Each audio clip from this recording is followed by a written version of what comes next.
Yeah, good morning. Good morning. Palkhiwala Foundation welcomes you all. I now request Mr. R. Anand, trustee, to deliver the welcome address. Good morning, ladies and gentlemen. On behalf of Palkhiwala Foundation, it gives me immense pleasure to welcome you all to the 39th Nani Palkhiwala Memorial Lecture today. In view of the prevailing circumstances, this lecture has to be undertaken in the virtual format, much against the wishes of late Palkhiwala, who reveled in delivering public lectures in the physical format with lakhs attending those lectures. Ladies and gentlemen, today happens to be the 101st birthday of the legendary lawyer who was born on January 16th, 1920. We are indeed extremely fortunate to have the Governor of Reserve Bank of India, Mr. Shaktikanta Das, to deliver the 39th memorial lecture on his birthday today. Thank you, sir, for accepting our invitation. The subject chosen is towards a stable financial system. The relevance and appropriateness of this subject has to be viewed in the context of the present state of the Indian economy, which has not only withstood the onslaught of the pandemic, but has positioned itself to leapfrog to the next wave of growth and progress. Ladies and gentlemen, it will be interesting to note that the $90 trillion world economy is poised to contract by 4.6% in fiscal 2021, and the $2.9 trillion Indian economy is expected to degrow by 7% in the same period. But then there is also good news. The good news is that the worst is certainly behind us, and all indicators now point to the various levers of growth engine to fire on all cylinders. Another aspect to note is the move of the RBI to inflation target at 4%, which would peg the real rate of interest to manageable levels. As we all know, real rate of interest represents the difference between nominal rate and inflation rate. But the flip side of this is that millions of savers will get affected by low rates of interest on bank deposits. And the best evidence of this is that household savings in banks to GDP declined to 3.4% in 2020 from 2019. Reserve Bank of India has to deftly balance the inherent conflict of a lower rate regime which benefits the borrower as against a reasonable post-tax rate of return for savers. A stable financial system is the sine qua non for achieving the targeted growth numbers and is so extremely vital in the current scheme of things. All regulations and regulatory system has to keep pace with the changing dynamics of doing business and advancement in technology. Regulations in financial system is no exception. Maybe the time has come for all stakeholders to collaborate and take ownership of not only framing the right set of regulation, but more importantly, to take ownership for ensuring that implementation of the same is undertaken properly. It is time that all of us jettison this approach of you versus me, but move to a regime of ours to ensure the success of the financial system. Ladies and gentlemen, my idea of setting this context is definitely not to steal the thunder from the address of the governor, but to only reinforce the need for a robust, rock-solid financial system. The Reserve Bank of India has of late been pressed into service on a real-time basis to protect the interest of depositors at large, and by doing so has inspired tremendous confidence to the millions of savers in this country. Late Nani Palkhiwala was eloquently pleading for a stable financial policy and a stable fiscal policy. He would have been delighted to listen to this speech on a subject so dear to his heart. Ladies and gentlemen, a word about our speaker. Mr. Shaktikanta Das is a retired 1980 batch of the IAS cadre in Tamil Nadu. He is currently serving as the 25th Governor of the Reserve Bank of India. He was earlier the member of the 15th Finance Commission and India's Sherpa to the G20. During his career as IAS officer, Mr. Das has served several capacities, both in center and in the Tamil Nadu government. This includes Economic Affairs Secretary, Revenue Secretary, and Fertilizer Secretary. Mr. Das has also had a stint with the Mahindra Industrial Park on deputation. With these few words, ladies and gentlemen, I have immense pleasure in introducing Shaktikanta Das to this virtual gathering and would request him to deliver the 39th Nani Palkhiwala Memorial Lecture. Before I hand it over to him, I just want to quickly go through the flow of the program. The governor will address us for about 30 minutes or so, following which there will be a short 10 to 15 minute Q&A moderated by Mr. Managing Trustee and myself. And finally, there will be concluding remarks and vote of thanks by Mr. S. Mahalingam. Over to Mr. Shaktikanta Das. Thank you very much, Mr. Anand. I hope I'm audible to everyone. Yeah. Okay. Yes, sir, you are audible. Yeah. A very warm good morning to all the participants, to you, Mr. Anand, to Mr. Mahalingam, all trustees, and ladies and gentlemen who are participating in this webinar today. At the outset, I would like to pay my homage to Sri Nani Palkhiwala and his grand legacy as a nation builder of modern India. I would also like to convey my sincere appreciation to the Palkhiwala Foundation for continuing the tradition of organizing these memorial lectures. I consider it a great honor to be delivering the 39th Palkhiwala Memorial Lecture today, more so among others because Mr. Palkhiwala served in the Central Board of the Reserve Bank of India as a director from 1963 to 1970. Gleaning through the history of the Reserve Bank, I gather that he participated actively in discussions of the Central Board on important issues spanning bank nationalization, external aid, and development financial institutions.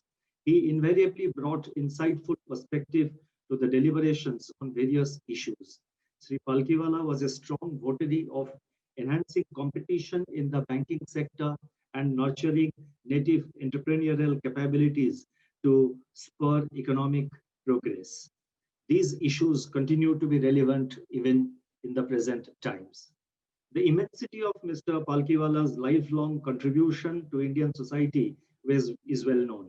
He was a gifted jurist who held the constitution, economic and individual freedoms in the highest regard. His conduct and integrity during the epochal Kesavananda Bharati case and in many other cases underlined the strength of his character, profound intellect, and a heart full of empathy for citizens of this country. Sri Palkhiwala was an orator par excellence, both inside and outside the courtroom. Starting in 1958, his famous post-budget speeches are still remembered for their eloquence, intelligence, and sharp wit. With growing audience every year, the venue of Palkhiwala's speeches on the budget kept getting shifted to bigger places. In 1983, when it was held in the Brabon Stadium in Mumbai, Vijay Merchant, the president of the Cricket Club of India, while welcoming the gathering, had remarked, Mr. Palkhiwala has brought the crowds back to the Brabon Stadium as test matches had been shifted to the newly constructed Wankhede Stadium. The topic of my lecture today is towards a stable financial system. The year bygone could be marked by one of the marked as one of the toughest periods of human society.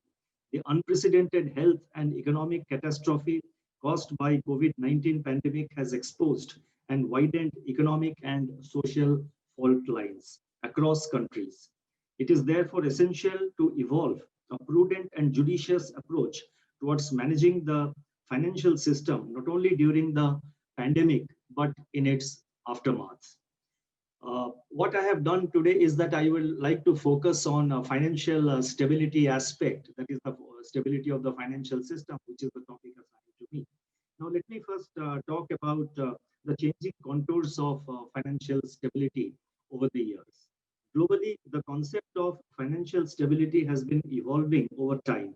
With increasing complexity of the financial system, the focus of financial stability has moved beyond commercial banks and providing them liquidity during bank runs to other segments like non-bank financial institutions, financial markets, payment systems, etc.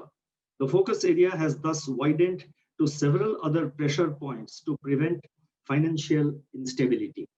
Not surprisingly, therefore, preservation of financial stability has steadily evolved to become a major objective among central banks, implicitly or explicitly, alongside traditional and evolving goals of monetary policy. Since the global financial crisis of 2008, financial stability has featured even more prominently in the discourse of central banks. It has been well documented that central banks in many countries were narrowly focused on price stability and perhaps overlooked the buildup of financial instability during the Great Moderation period. The pre-crisis consensus was for unfettered financial growth, unfettered financial sector growth, and minimal regulation that was supposed to deliver even more growth. The 2008 crisis made it abundantly clear that financial strength of individual institutions does not add up to systemic stability. That was evident because before the crisis happened, almost every financial institution reported substantial capital adequacy.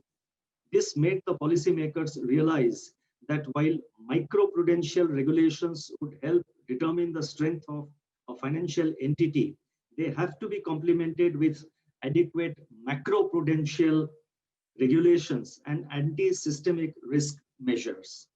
Preserving financial systemic stability thus emerged as the cornerstone of central bank policies. In the Indian context, maintaining financial stability remains one of the uppermost objectives of the Reserve Bank.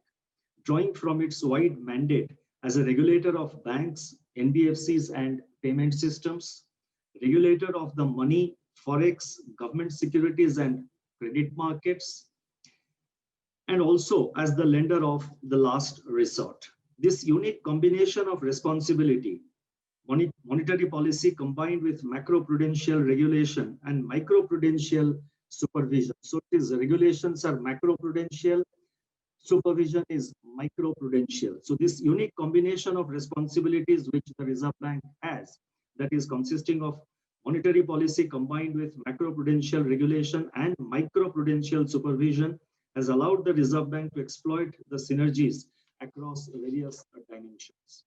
The conceptual underpinnings of financial stability as it evolved post-global financial crisis 2008 entailed preserving and nurturing a well-functioning financial architecture, which includes not just banks, but also other financial institutions, along with efficient and secure payment and settlement systems. Recent experience across countries during the pandemic suggests that even though banks, non-banks, financial markets, and payment systems remain at the core of financial stability issues, there is still a need to look much closer at the system in its entirety. In this sense, the overall objective of financial stability policies should be closely intertwined with the health of the real economy.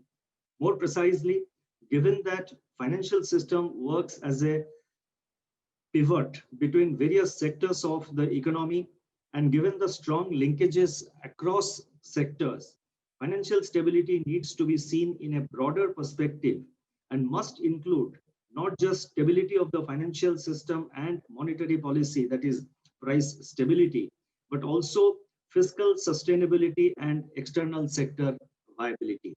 All these operate in a feedback loop, and disturbances in any of these segments do get propagated to other segments with potential of disrupting systemic stability. When we look at financial stability from such a perspective, preserving and nurturing the same becomes a public good, which should facilitate creation and nurturing of congenial underlying conditions for sustained growth and development. In difficult circumstances such as the current one, it is important that all stakeholders recognize and partake in their shared responsibility for the collective benefit of society at large. History is replete with examples of such endeavors in response to difficult situations, and that, in essence, has been the story of human progress and modern economies. I would now like to focus a little bit briefly on preserving financial stability in India during the COVID-19 period.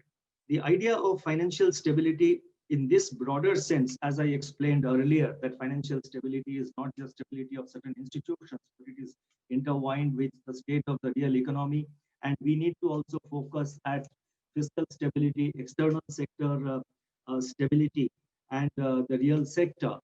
So therefore, in this broader sense, the idea of financial stability molded the Reserve Bank's approach during the pandemic, which was a unique crisis, much more challenging than the global financial crisis of 2008, impacting both the real and financial sector in great severity.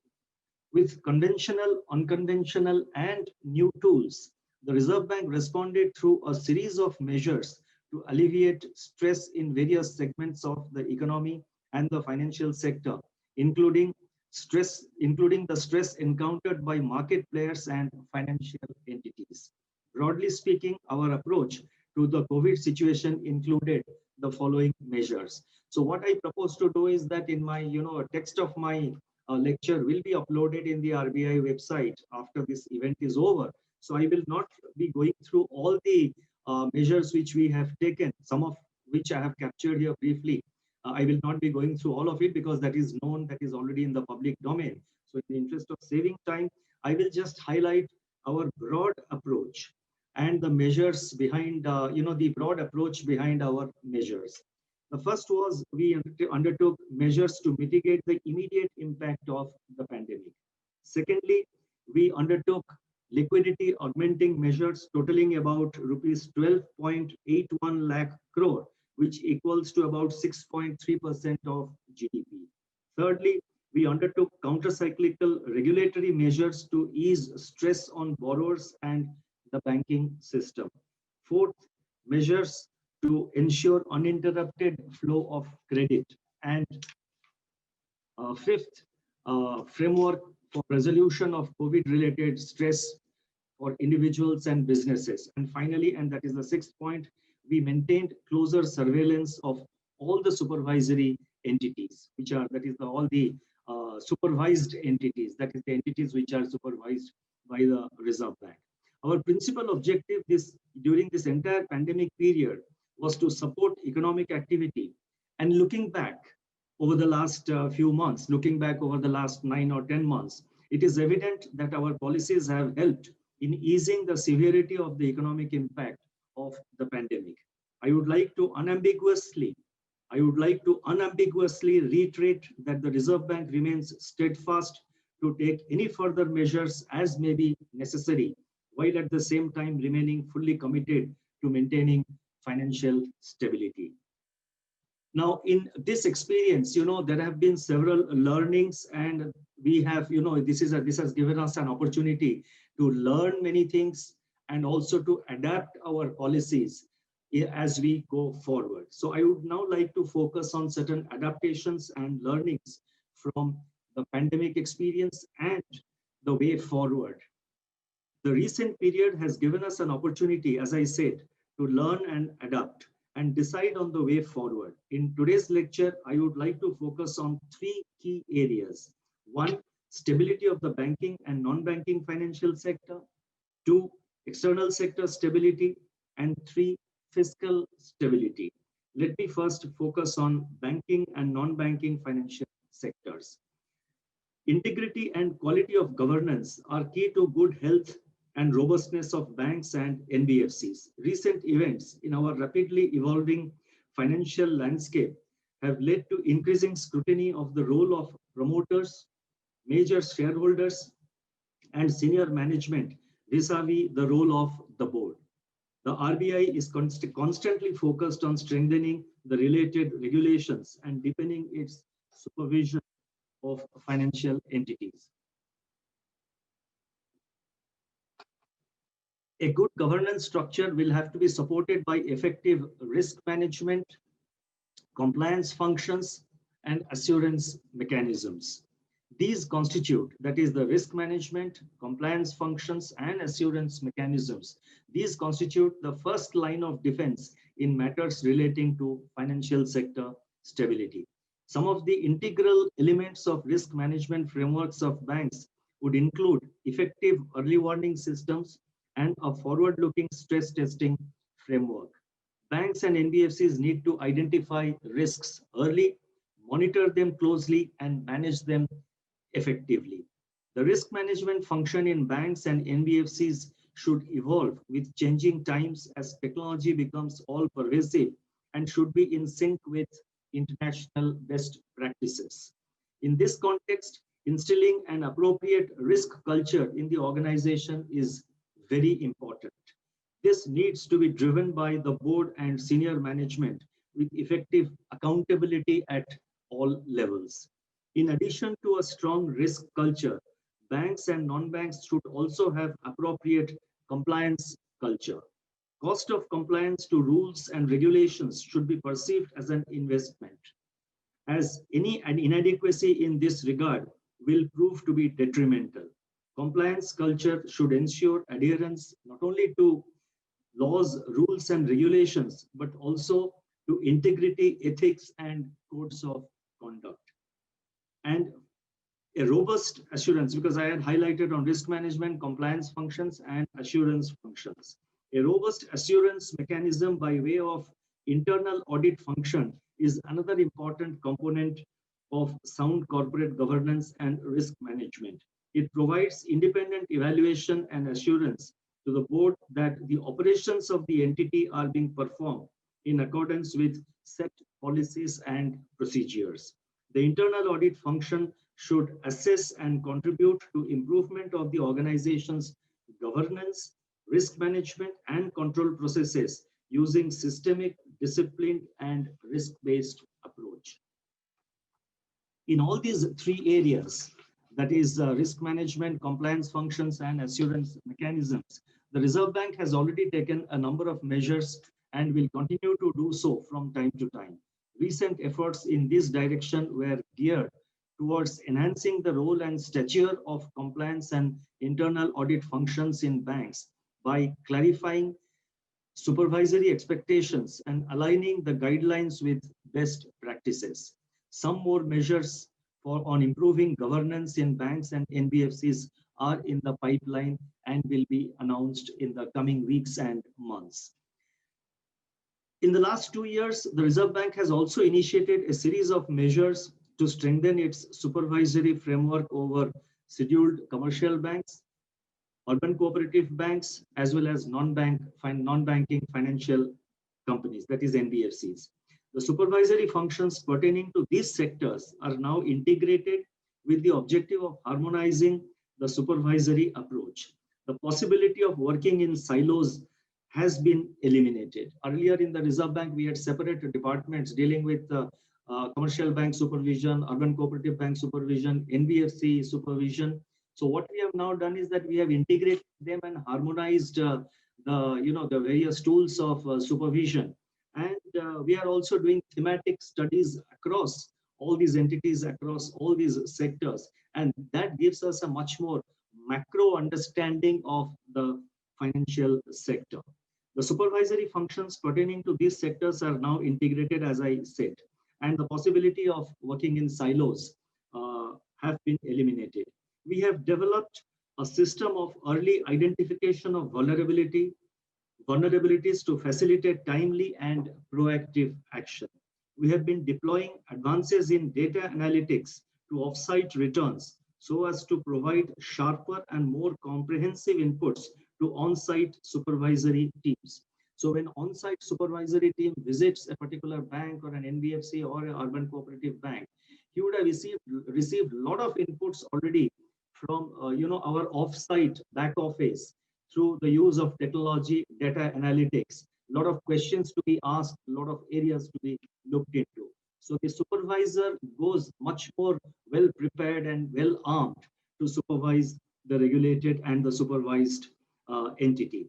And we have developed system of, as I said, that early identification of vulnerabilities to facilitate timely and proactive action. We have been deploying advances in data analytics as that also I have mentioned. The thrust of Reserve Bank supervision is now more on root causes of vulnerabilities rather than dealing with symptoms.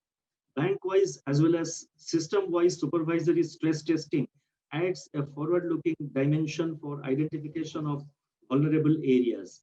A risk-based supervision framework focusing on know your customer, that is KYC, and anti-money laundering, that is AML risk, has been created in line with global best practices.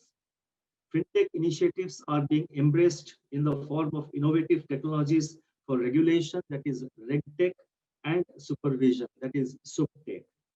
As regards regulatory intervention in banks to protect the interest of depositors, our approach in recent times has been to first work closely with the management to find a workable solution. When this does not work, we have intervened and put in place new arrangements within a quick time schedule. With preservation of financial stability and depositors' interest being uppermost in our agenda, we could swiftly resolve the situation at two scheduled commercial banks. Notwithstanding improvements being made, it is recognized that enhancing and refining supervisory framework is a continuous process. The RBI remains strongly committed to preserve the stability of the financial sector. We will do whatever is necessary on this front. Going ahead, financial institutions in India have to also walk a tightrope in nurturing the economic recovery within the overarching objective of preserving long-term stability of the financial system. It's a tightrope walk. It's a tightrope walk because the recovery is now visible. The economic recovery is visible. The banks have to play a very banks have to be in the forefront of this. The banks have to play a very supportive role. At the same time, the banks will have to also balance the requirements of financial stability. The current COVID-19 pandemic-related shock will place greater pressure on the balance sheets of banks in terms of non-performing assets, leading to erosion of capital. Building buffers and raising capital by banks, both in the public and private sector, will be crucial not only to ensure credit flow, but also to build resilience in the financial system. So timely capitalization of banks, both public sector banks and private sector banks, I have been stressing this repeatedly. It's very important to support the revival process and also to ensure that the banks have stable and robust balance sheets. We have indeed advised all banks, large non-deposit taking NBFCs and all deposit taking NBFCs to assess the impact of COVID-19 on their balance sheet, asset quality, liquidity, profitability, and capital adequacy, and work out possible mitigation measures, including capital planning, capital raising, and contingency liquidity planning, among others.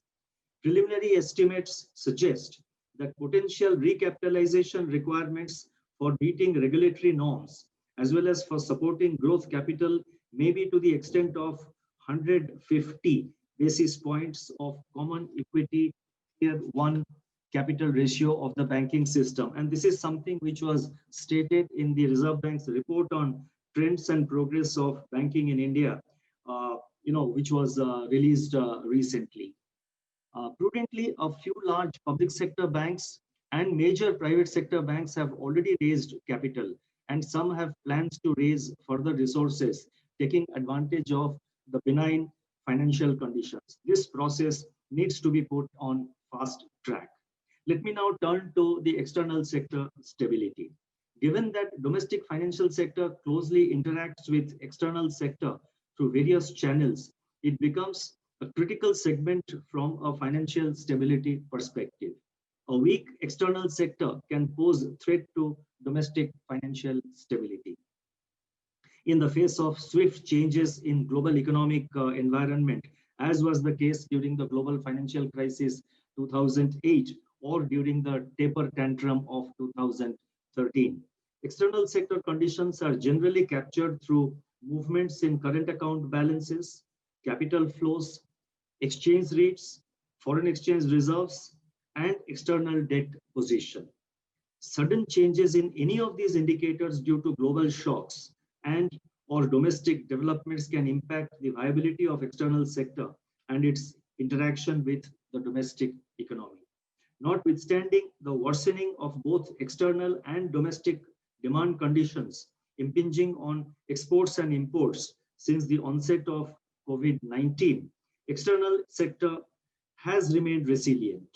Lower trade deficit driven by steeper fall in imports coupled with resilient net exports of services translated into large current account surplus to the tune of 3.1% of GDP in the first half of the current financial year.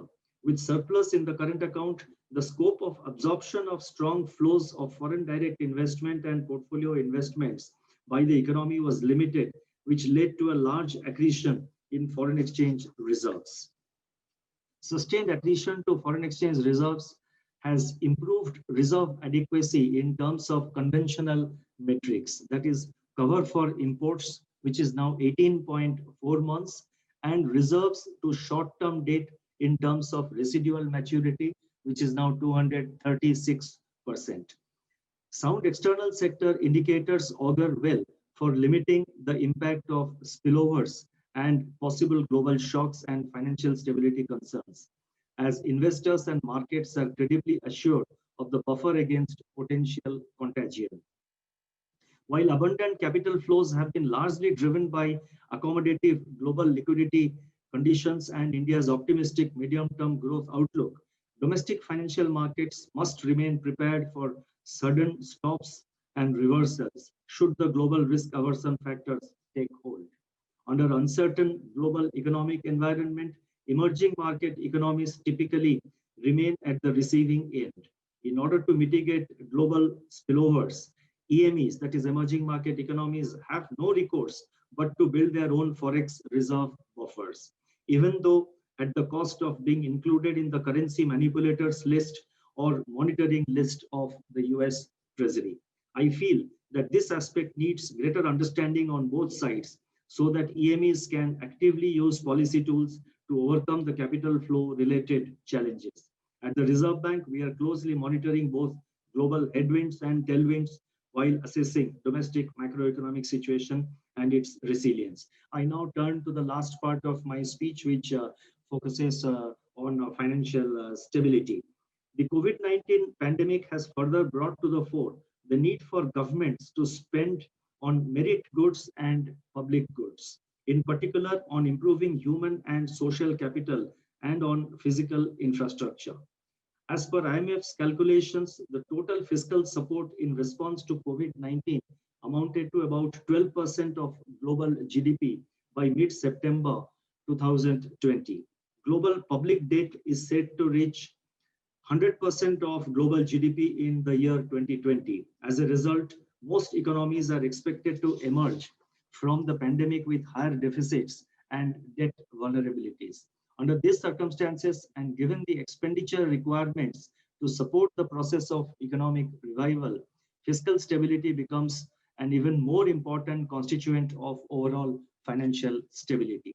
Although the scale of fiscal spending is expected to breach quantitative targets of fiscal prudence across most economies in the short run, it was crucial in the context of the pandemic from the point of view of welfare aspect, from the perspective of welfare aspect of public expenditure.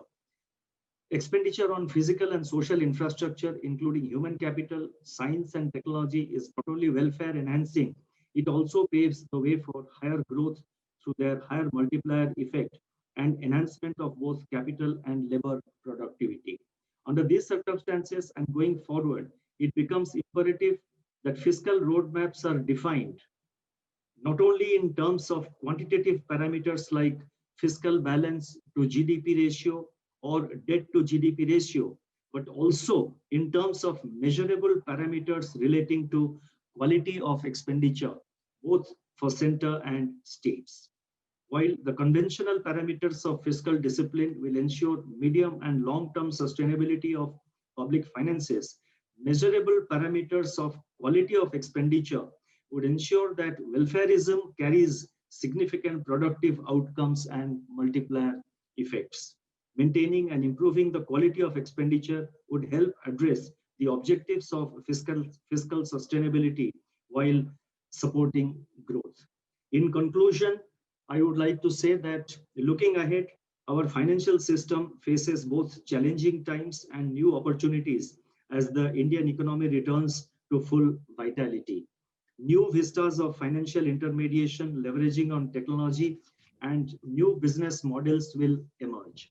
With the exponential growth of digitization and online commerce in India, the Reserve Bank has also directed its policy efforts to put in place a state-of-the-art national payments infrastructure while ensuring a safe, secure, efficient, cost-effective, and robust payment ecosystem.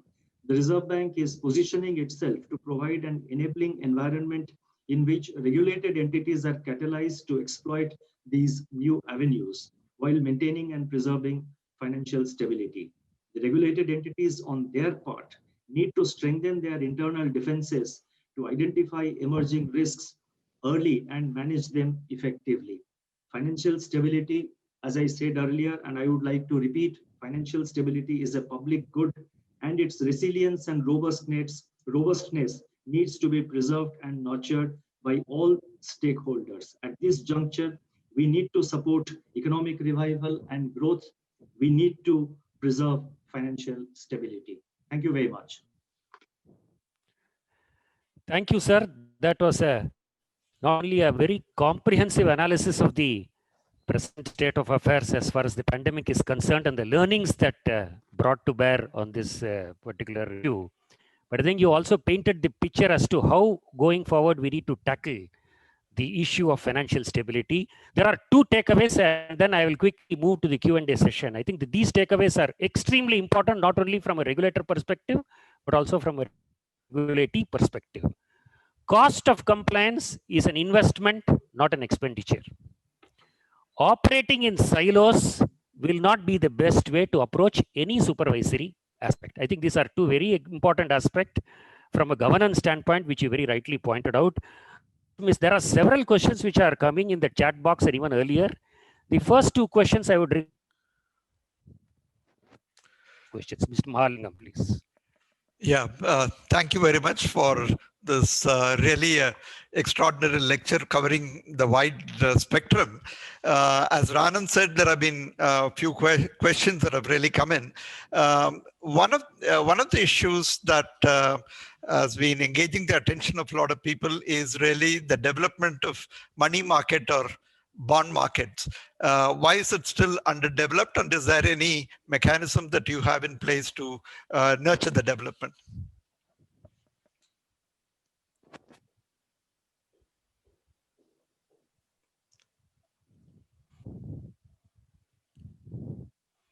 Yeah, on the bond market, on the bond market, you would have seen in the last 1 or 2 years, we have taken several measures.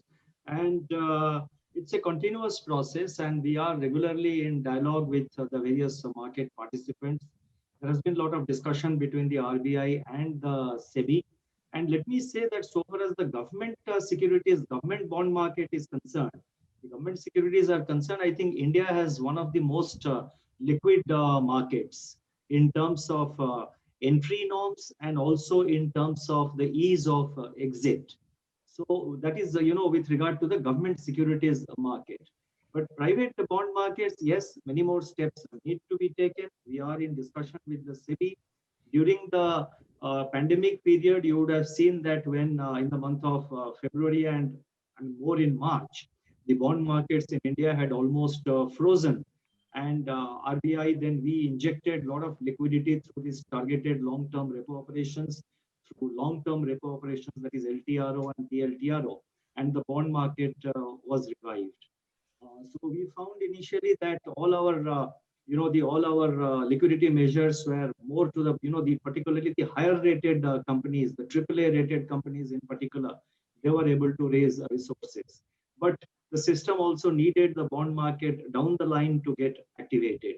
So therefore, we then undertook targeted liquidity, TLTRO, as I said.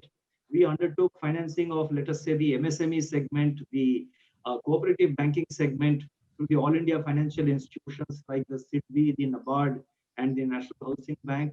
So that is, I have focused more on the operational aspect. And on the regulatory side, we are working on it. So it's a work in progress, and some more steps would be required. We are working on them. Right. Thank you. And, there have been a lot of questions on the debt recovery mechanism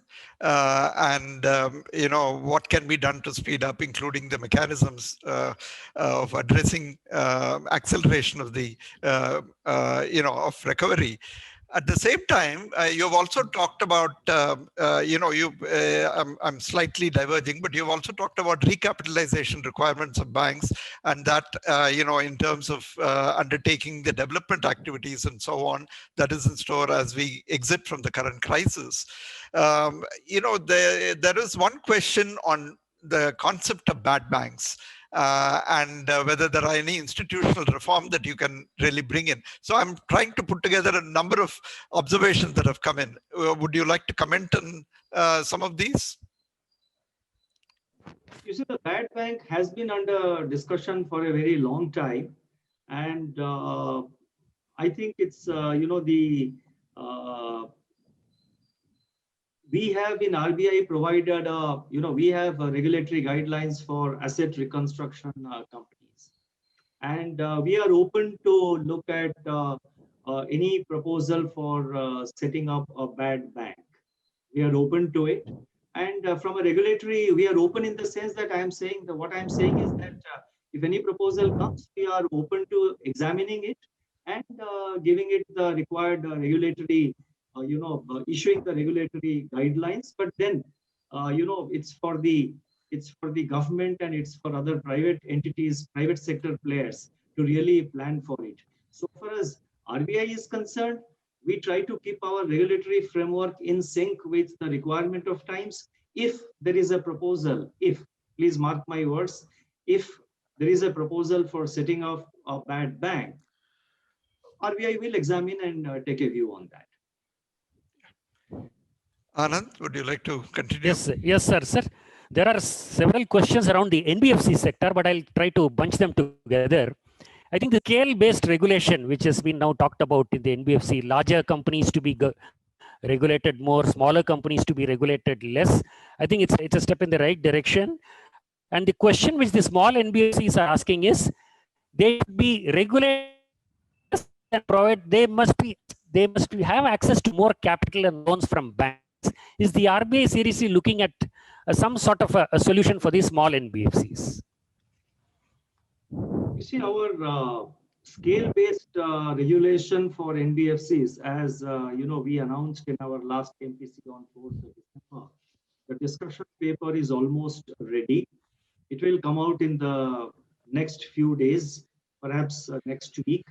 And the scale-based regulatory guidelines, we have, the focus is to nurture the sector, to ensure that the NBFC sector, that is the big entities as well as the small entities, they have sufficient flexibility to operate and grow. At the same time, the focus also will be on, prescribing certain prudential regulations. So therefore, so far as the smaller NBFCs is concerned, I think I will, I said it, I alluded it to in my lecture today. Now, our experience shows whether a large NBFC or a small NBFC, a large bank or a small bank, ultimately what differentiates, the differentiating factor among them is the quality of governance.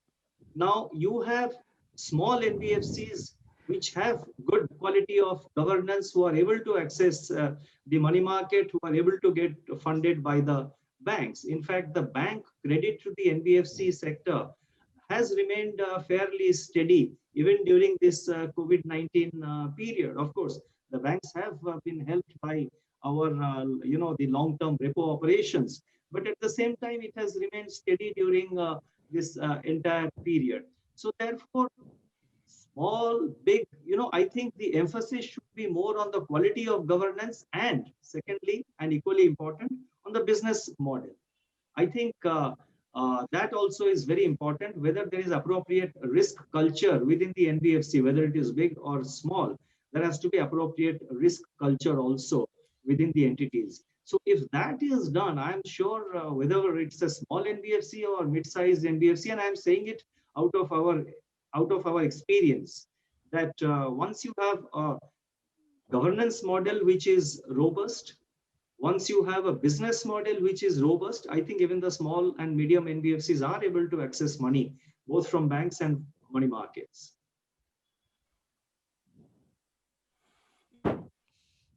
Thank you, sir. I think the emphasis on business model is so vital for NBFCs. The next question is around regulations in the financial sector, sir. If you look at the financial sector, banks, non-banks, mutual funds, insurance, they are regulated by agencies. The question is there now so the way in which the financial sector is evolving and developing to have a nodal regulator which will sort of align all these regulations to make the work faster? That's the question.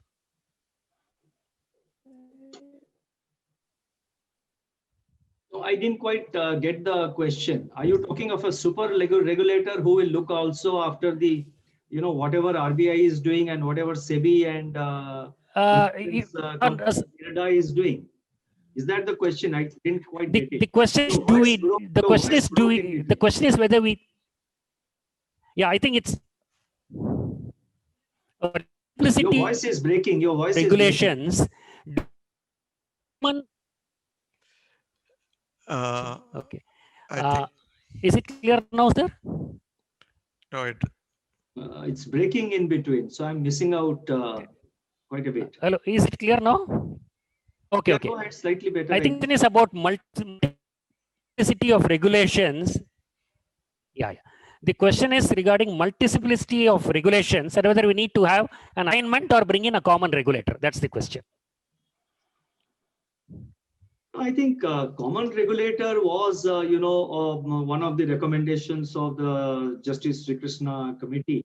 And I think a view has been perhaps taken that, we are today, I mean, instead of going into a common regulator, let me focus on what you said, that the regulations are becoming complex. You see, we have to also keep in mind the fact that the financial sector has become very complex. And the financial sector has also become highly interconnected.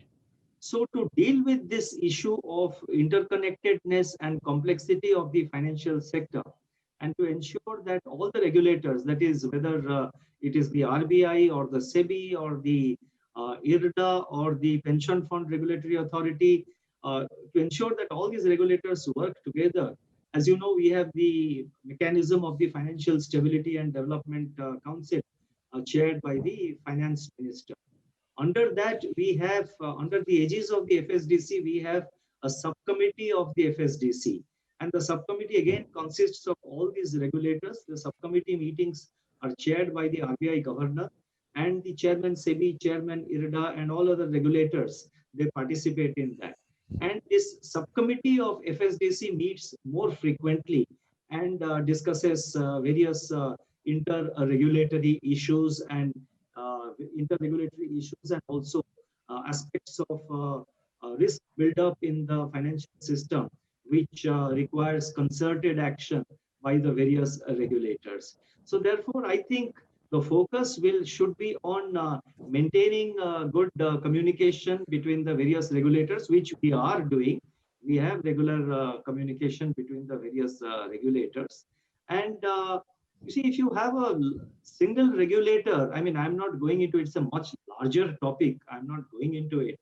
But again, a single regulator also has its own, has its own downsides, in the sense that it will become so huge and the economy is so, the financial sector has become so large and so complex that a common regulator may lose sight of various segments of the regulatory requirements. So whereas if you have a SEBI looking at the capital markets, and they are much more focused. If you have a RBI looking at the financial stability, money markets, financial markets, the monetary policy, then it's much more focused. You have a IRDA, which is much more focused on the insurance sector. And interregulatory issues, in any case, we do meet and interact and try to sort of resolve if there are any common issues. Yeah. There is, I think we have time for one final question. Mr. Mahalingam, you want to take it? Yeah. You talked about this revival of the economy and, various areas, including people working together. The question is really on the elbow room that many of the states have in terms of even looking at the quality of expenditure. There is a fairly big debt that has been accumulated during this process at this point in time. And therefore, there has got to be some mechanism by which they should be in a position to deal with that as they look at many of their expenditure patterns. Is there any view that you have on this?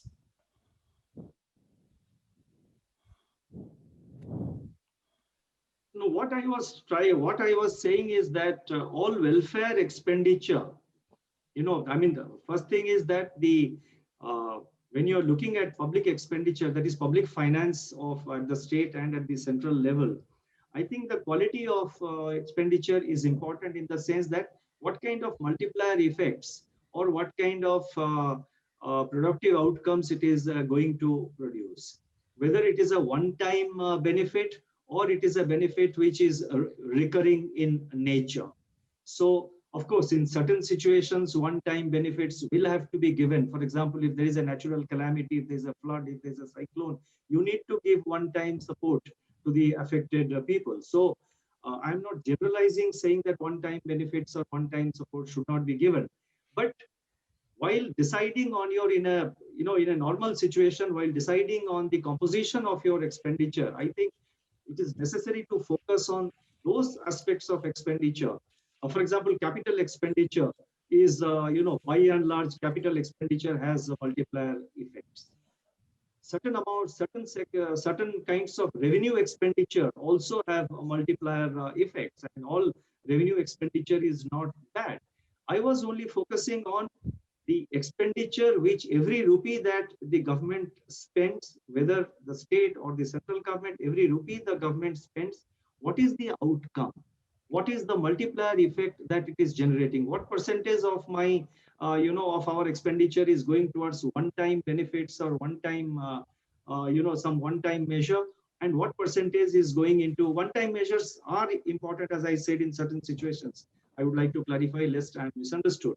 And what percentage is going into areas which have multiplier effects? I think I have posed an issue.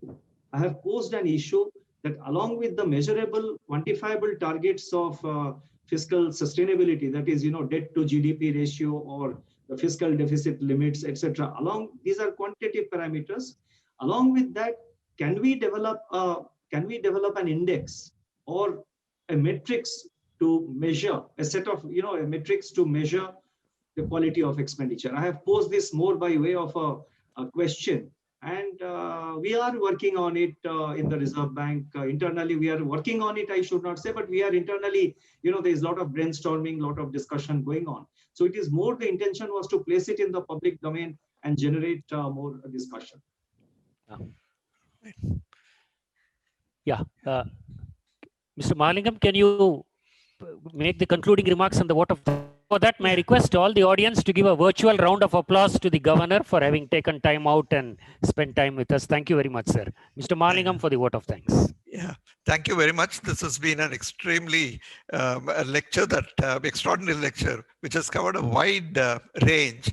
And when at the beginning you talked about Mr. Palkiwala's quality as an orator, and I would say that as far as this lecture is concerned, you have really covered a wide range of things, and you have done what Mr. Palkiwala would have done, which is to shape the opinion of people and inform people and so on. So thank you very much for that.